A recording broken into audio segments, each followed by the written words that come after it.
ప్రశ్న 1. రవి అనే 5వ తరగతి విద్యార్థికి సంగీతం పట్ల పెద్దగా ఆసక్తి లేకపోయినా అతని తల్లిదండ్రులిద్దరూ ప్రసిద్ధ సంగీతకారులు కావటం వల్ల అతను రాగాలను త్వరగా నేర్చుకోగలుగుతున్నాడు. ఇక్కడ రవి వికాసాన్ని ప్రభావితం చేస్తున్న ప్రధాన కారకం ఏది? ఏ. సాంఘిక కారకం, బి. జీవసంబంధ అనువంశిక కారకం, సి. మానసిక కారకం, డి. భౌగోళిక కారకం. Answer B. జస్టిఫికేషన్. తల్లిదండ్రుల నుంచి పిల్లలకు సంక్రమించే సహజ సామర్థ్యాలు సంగీతం, గాత్రం మొదలైనవి అనువంశికతకు చెందినవే, జీవకారకం. ప్రశ్న 2. సీత చాలా తెలివైన విద్యార్థిని. అయినప్పటికీ ఆమె తరగతిలో ఎవరితోనూ కలవదు. ఎప్పుడూ భయం, ఆందోళనతో ఉంటుంది. ఈ భయం వల్ల ఆమె విద్యావికాసం మందగించింది. ఇక్కడ ఆమె వికాసానికి ఆటంకం కలిగిస్తున్న కారకం ఏది? ఏ. శారీరక కారకం, బి. మానసిక ఉద్వేగ కారకం, సి. అనువంశిక కారకం, డి. పోషకాహార లోపం. Answer B. జస్టిఫికేషన్. భయం, ఆందోళన వంటి ఉద్వేగాలు మానసిక కారకాలకు చెందుతాయి. ఇవి అభ్యసనాన్ని ప్రతికూలంగా ప్రభావితం చేస్తాయి. ప్రశ్న 3. ఒక గిరిజన ప్రాంతానికి చెందిన విద్యార్థి పట్టణ పాఠశాలలో చేరిన తొలినాళ్లలో అక్కడు భాష, ఆచారాలు అర్థంకాక ఇబ్బందిపడ్డాడు. ఇది వికాసాన్ని ప్రభావితం చేసే ఏ రకమైన కారకం? ఏ. జీవసంబంధ కారకం, బి. సాంఘిక సాంస్కృతిక కారకం, సి. అంతర్గత కారకం, డి. మానసిక రుగ్మత. Answer B. జస్టిఫికేషన్. భాష, ఆచారాలు, సంప్రదాయాలు సమాజానికి సంబంధించినవి. అందువల్ల ఇది సాంఘిక సాంస్కృతిక కారకం. ప్రశ్న 4. రాము అనే విద్యార్థికి కంటి చూపు లోపముంది. తరగతి గదిలో వెనుక బెంచీలో కూర్చోవటం వల్ల బోర్డు సరిగా కనిపించక అభ్యసనంలో వెనుకబడ్డాడు. ఇక్కడ ప్రభావం చూపిన కారకం ఏది? ఏ. మానసిక కారకం, బి. సాంఘిక కారకం, సి. జీవసంబంధ శారీరక కారకం, డి. నైతిక కారకం. Answer C. జస్టిఫికేషన్. కంటి చూపు, వినికిడి వంటి లోపాలు ఇంద్రియాలకు సంబంధించినవి. ఇవి జీవ శారీరక కారకాలు. ప్రశ్న 5. ఇద్దరు కవలపిల్లలు ఐడెంటికల్ ట్విన్స్ వేరువేరు ప్రాంతాల్లో పెరిగారు. ఒకరు మంచి విద్యా వాతావరణంలో, మరొకరు నిరక్షరాస్యత ఉన్న వాతావరణంలో పెరిగారు. వారి ప్రజ్ఞా పాటవాల్లో తేడా రావడానికి ప్రధాన కారణం ఏది? ఏ. అనువంశికత, బి. పరిసరాల ప్రభావం, సి. పరిపక్వత, డి. లింగభేదం. Answer B. జస్టిఫికేషన్. ఇద్దరికీ ఒకే జన్యువులు ఉన్నప్పటికీ పెరిగిన వాతావరణం వేరు కావటం వల్ల ప్రజ్ఞాస్థాయిలో తేడా ఏర్పడింది. ఇది పరిసరాల ప్రభావం. ప్రశ్న 6. ఒక ఉపాధ్యాయుడు తరగతి గదిలో విద్యార్థులను జట్లుగా విభజించి పరస్పరం చర్చించుకుంటూ నేర్చుకునేలా కొలాబరేటివ్ లెర్నింగ్ ప్రోత్సహిస్తున్నాడు. వైగోట్స్కీ ప్రకారం ఇది ఏ కారకాన్ని బలపరుస్తుంది? ఏ. జీవకారకం, బి. సాంఘిక నిర్మాణాత్మక కారకం, సి. ఉద్వేగ కారకం, డి. అనువంశిక కారకం. సమాధానం బి. వివరణ. వైగోట్స్కీ ప్రకారం అభ్యసనం ఒక సాంఘిక ప్రక్రియ. సమూహ చర్చల ద్వారా జరిగే అభ్యసనం సాంఘిక నిర్మాణాత్మక వాదాన్ని బలపరుస్తుంది. ప్రశ్న 7. సురేష్కు లెక్కలంటే భయం. గణితం ఉపాధ్యాయుడు తరగతిలోకి రాగానే చెమటలు పట్టడం, గుండె వేగంగా కొట్టుకోవడం జరుగుతుంది. ఈ పరిస్థితి ఏ వికాస కారకంతో ముడిపడి ఉంది? ఏ. శారీరక పెరుగుదల, బి. మానసిక లేదా ఉద్వేగ కారకం, సి. సాంఘిక కారకం, డి. పరిపక్వత. సమాధానం బి. వివరణ. భయం ఒక ఉద్వేగం. ఇది మానసిక కారకం కావడంతో శారీరక మార్పులకు కూడా కారణమవుతుంది. ప్రశ్న 8. ఒక విద్యార్థి ఇంట్లో తల్లిదండ్రులు ఎప్పుడూ పుస్తకాలు చదవడం, విషయ చర్చలు చేయడం చూసి తాను కూడా చదవడానికి ఆసక్తి చూపిస్తున్నాడు. ఇది ఏ రకమైన ప్రభావం? ఏ. అనువంశికత, బి. కుటుంబ పరిసరాల ప్రభావం లేదా సాంఘికం, సి. పాఠశాల ప్రభావం, డి. జీవకారకం. సమాధానం బి.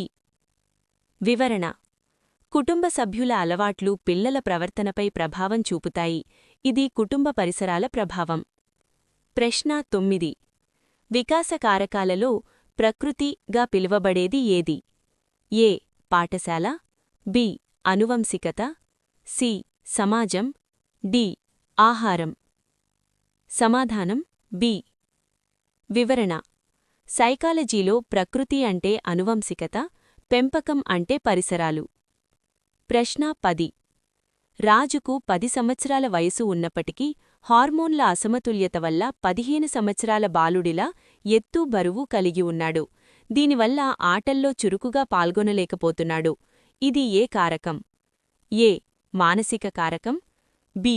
సాంఘిక కారకం, సి. జీవకారకం లేదా అంతఃస్రావక గ్రంథులు, డి. నైతిక కారకం. సమాధానం సి. వివరణ: హార్మోన్లు, గ్రంథుల పనితీరు జీవకారకాల కిందికి వస్తాయి. ఇవి శారీరక పెరుగుదలపై ప్రభావం చూపుతాయి. ప్రశ్న 11. ప్రజ్ఞ అనేది ప్రధానంగా దేనిపై ఆధారపడి ఉంటుంది? ఏ. పూర్తిగా పరిసరాలపై, బి. అనువంశికత మరియు పరిసరాల అన్యోన్య చర్యపై, సి. కేవలం ఆహారంపై, డి. కేవలం ఉపాధ్యాయుని బోధనపై. జవాబు బి. వివరణ: వికాసం అనువంశికత × పరిసరాలు. ప్రజ్ఞ అనేది పుట్టుకతో వచ్చిన సామర్థ్యాలు మరియు పరిసరాల శిక్షణ రెండింటి ఫలితం. ప్రశ్న 12. ఒక విద్యార్థి తన తోటి మిత్రుల ప్రవర్తనను చూసి తాను కూడా దురుసుగా ప్రవర్తించడం మొదలుపెట్టాడు. ఇది ఏ ఏజెన్సీ ప్రభావం? ఏ. కుటుంబం, బి. సమవయస్కుల బృందం సాంఘిక కారకం, సి. Mass media, D. అనువంశికత. జవాబు బి.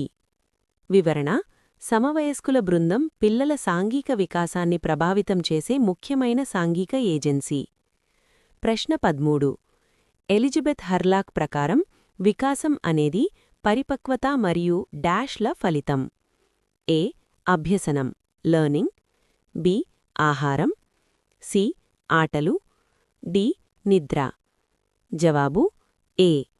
వివరణ: హర్లాక్ ప్రకారం వికాసం అనేది పరిపక్వత మెచ్యురేషన్ మరియు అభ్యసనం లెర్నింగ్ ల అన్యోన్య చర్య ఫలితం. ప్రశ్న 14.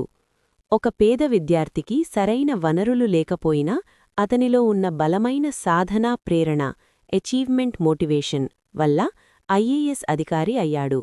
ఇక్కడ గెలిచిన కారకం ఏది? ఏ. సాంఘిక కారకం, బి. మానసిక కారకం ప్రేరణ, సి. జీవకారకం, డి. దైవిక కారకం. జవాబు బి. వివరణ: సాధనా ప్రేరణ అనేది ఒక అంతర్గత మానసిక శక్తి. ఇది వ్యక్తిని లక్ష్య సాధన వైపు నడిపిస్తుంది. ప్రశ్న 15. పిల్లల సాంఘిక వికాసంలో మొదటి పాఠశాలగా దేనిని పరిగణిస్తారు? ఏ. ఆటస్థలం, బి. కుటుంబం, సి. కిండర్గార్టన్, డి. సమాజం. జవాబు బి. వివరణ: శిశువుకు మొదటి సమాజం కుటుంబమే, అందుకే కుటుంబాన్ని మొదటి పాఠశాలగా పేర్కొంటారు. ప్రశ్న 16. గర్భస్థ దశలో తల్లి తీసుకునే ఆహారం, మందులు, ఆమె మానసిక స్థితి శిశువు వికాసంపై ప్రభావం చూపుతాయి. ఇది ఏ రకమైన కారకం? ఏ. అనువంశిక కారకం, బి. జన్యు సంబంధ కారకం, సి. జీవ సంబంధ పరిసర కారకం ప్రీనేటల్ ఎన్విరాన్మెంట్, డి. సాంఘిక కారకం. జవాబు సి. వివరణ: పుట్టకముందు గర్భంలో శిశువు ఎదుర్కొనే పరిస్థితులను గర్భాశయ పరిసరాలు అంటారు. ఇవి జీవసంబంధ పరిసర కారకాలు. ప్రశ్న 17. తరగతి గదిలో ఉపాధ్యాయుడు పిల్లల వ్యక్తిగత భేదాలను గుర్తించకుండా అందర్నీ ఒకేలా చూడడం వల్ల కొందరు వెనుకబడుతున్నారు. ఇక్కడ లోపం ఎవరిది? ఏ. విద్యార్థుల అనువంశికత, బి. పాఠశాల పరిసరం బోధనా విధానం, సి. పిల్లల ఆరోగ్యం, డి. సమాజం. జవాబు బి. వివరణ: వ్యక్తిగత భేదాలను గుర్తించని బోధనా విధానం పాఠశాల పరిసర లోపంగా పరిగణించబడుతుంది. ప్రశ్న 18. ఒక బాలుడు తన తండ్రిలాగే ముక్కు పోలిక జీవకారకం కలిగి ఉండడమే కాక తండ్రిలాగే కోపస్వభావాన్ని మానసికం కూడా కలిగి ఉన్నాడు. కోపం అనువంశికమా లేక నేర్చుకున్నదా అని తేల్చలేని పరిస్థితిని ఏమంటారు? ఏ. ప్రకృతి పెంపకం వివాదం, బి. నిరంతర వికాస నియమం, సి. వయోభేదాలు, డి. మానసిక రుగ్మత. జవాబు ఏ. వివరణ: ఒక లక్షణం అనువంశికమా లేక పరిసరాల వల్ల వచ్చిందా అని తేల్చలేని పరిస్థితిని నేచర్ నర్చర్ కాంట్రవర్సీ అంటారు. ప్రశ్న 19. పాఠశాలలో జరిగే సాంస్కృతిక కార్యక్రమాల్లో నృత్యం, నాటకం పాల్గొనడం ద్వారా పిల్లలలో ప్రధానంగా ఏ వికాసం జరుగుతుంది? ఏ. శారీరక వికాసం మాత్రమే. బి. సాంఘిక మరియు ఉద్వేగ వికాసం. సి. కేవలం మానసిక వికాసం. డి. నైతిక వికాసం మాత్రమే. జవాబు బి. సమర్థన: సాంస్కృతిక కార్యక్రమాలు ఇతరులతో కలవడాన్ని అంటే సాంఘిక, భావాలను వ్యక్తం చేయడాన్ని అంటే ఉద్వేగను ప్రోత్సహిస్తాయి. ప్రశ్న 20. రమకు చదవడమంటే ఇష్టం, కానీ ఇంట్లో పేదరికం వల్ల పుస్తకాలు కొనలేక చిన్నప్పుడే బడి మానేయాల్సి వచ్చింది. ఇక్కడ ఆమె వికాసానికి ఆటంకమైనది ఏది? ఏ. ప్రజ్ఞాలోపం. బి. సాంఘిక ఆర్థిక స్థితి. సి. ఆరోగ్య సమస్య. డి. అనువంశిక లోపం. జవాబు బి. సమర్థన: పేదరికం, ఆర్థిక స్థితి వంటి అంశాలు సాంఘిక ఆర్థిక కారకాలు. ఇవి విద్యావనరుల లభ్యతను ప్రభావితం చేస్తాయి. ప్రశ్న 21. టీవీలో హింసాత్మక కార్యక్రమాలను ఎక్కువగా చూసే పిల్లలు నిజ జీవితంలో కూడా దూకుడుగా ప్రవర్తిస్తున్నారు. బండూరా ప్రకారం ఇది ఏ రకమైన అభ్యసనం? ఏ. యత్నదోష అభ్యసనం. బి. పరిశీలన అభ్యసనం. సి. శాస్త్రీయ నిబంధనం. డి. అంతర్దృష్టి అభ్యసనం. జవాబు బి.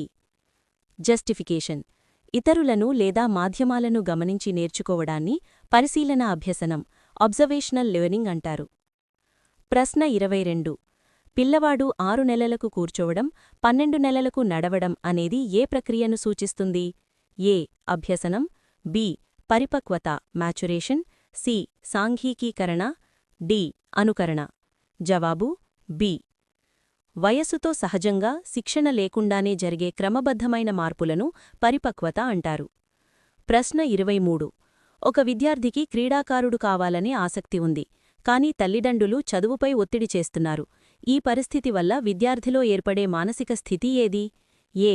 సర్దుబాటు. బి. సంఘర్షణ. సి. సహనం. డి. ఆనందం. జవాబు బి. జస్టిఫికేషన్: రెండు విరుద్ధమైన కోరికల మధ్య నలిగిపోవడాన్ని సంఘర్షణ కాన్ఫ్లిక్ట్ అంటారు. ప్రశ్న 24. అంతర్స్రావక గ్రంథులు, థైరాయిడ్ మొదలైనవి సరిగా పనిచేయకపోవడం వల్ల వ్యక్తిలో కోపం, చిరాకు వంటి ఉద్వేగ మార్పులు వస్తాయి. ఇది ఏ కారకాల సంబంధం? ఏ. జీవ మరియు సాంఘిక. బి. జీవ మరియు మానసిక. సి. సాంఘిక మరియు మానసిక. డి. కేవలం సాంఘిక. జవాబు బి. జస్టిఫికేషన్: గ్రంథులు జీవకారకాలు కాగా ఉద్వేగాలు మానసిక కారకాలు. శరీరం మనస్సుపై ప్రభావం చూపుతుందని ఇది సూచిస్తుంది. ప్రశ్న 25. స్వేచ్ఛాయుతమైన డెమోక్రటిక్ కుటుంబ వాతావరణంలో పెరిగిన పిల్లలలో సాధారణంగా కనిపించే లక్షణం ఏది? ఏ. భయం మరియు అణిచివేత. బి. స్వయం నిర్ణయాధికారం మరియు ఆత్మవిశ్వాసం. సి. దూకుడు స్వభావం. డి. అతిగా ఆధారపడటం. జవాబు బి. జస్టిఫికేషన్: ప్రజాస్వామ్య కుటుంబాల్లో పెరిగిన పిల్లలు స్వతంత్రంగా ఆలోచించే సామర్థ్యం మరియు ఆత్మవిశ్వాసం కలిగి ఉంటారు.